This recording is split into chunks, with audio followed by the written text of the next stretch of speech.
All right. Thank you. So let's start already. The SDP, your party is missing from INEC's final list of. For the time being, it's not the final list. The standing list till today. There is a court judgment that says that we should be listed, and it will be a grave danger for the INEC not to register us and go into the elections because litigations will arise.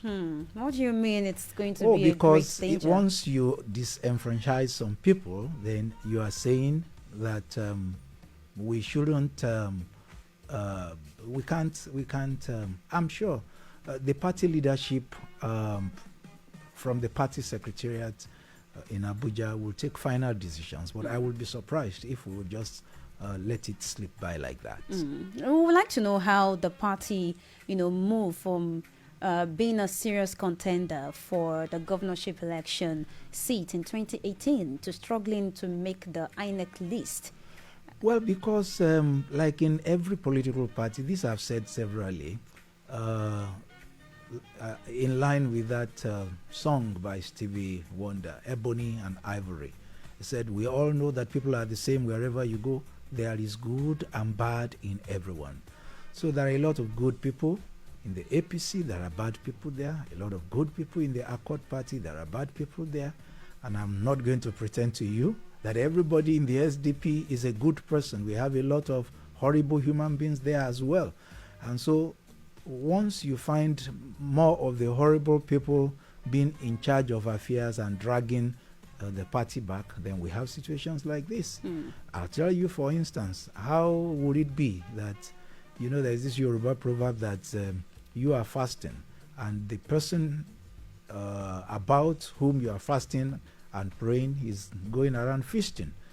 Somebody took some members of the party and they just announced one of them as chairman, went to speak with one commissioner of this government, and took a sum of 2 million naira, shared it amongst themselves, and then 2 days later, a court judgment came saying that they should go and register SDP. So, these are some of the things that have always dragged us behind.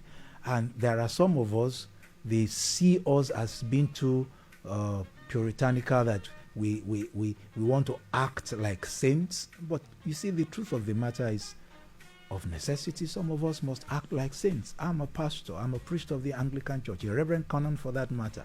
You can't find me behind all of these shenanigans and cheap seeking for funds, selling your conscience, selling your future. So that is what has beset the SDP.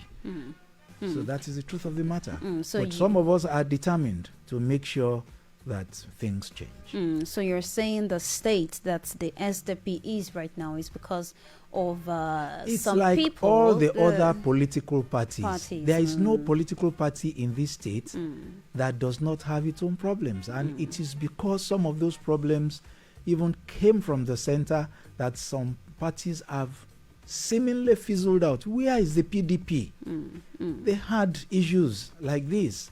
And where is the party? Now, I foresaw it a long time ago, and I projected. Go and check my past interviews in other radio stations. I had always known since a long time ago that Governor Ademola Adeleke would not seek re-election on the platform of the PDP, and had been cancelling him, go and find another party. Eventually, not necessarily my counsel, but wise counsel, because others must also have told him that this party has been dragged down to the extent that it can no longer stand. And eventually now, the leader of, in quotes, the PDP today is a minister of the APC administration.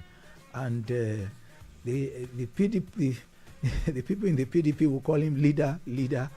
But when the president and commander-in-chief, who is leader of the APC, tells Wike to jump up 5 times, he would rather jump up 10 times and say, President, pick which 5 you like the most.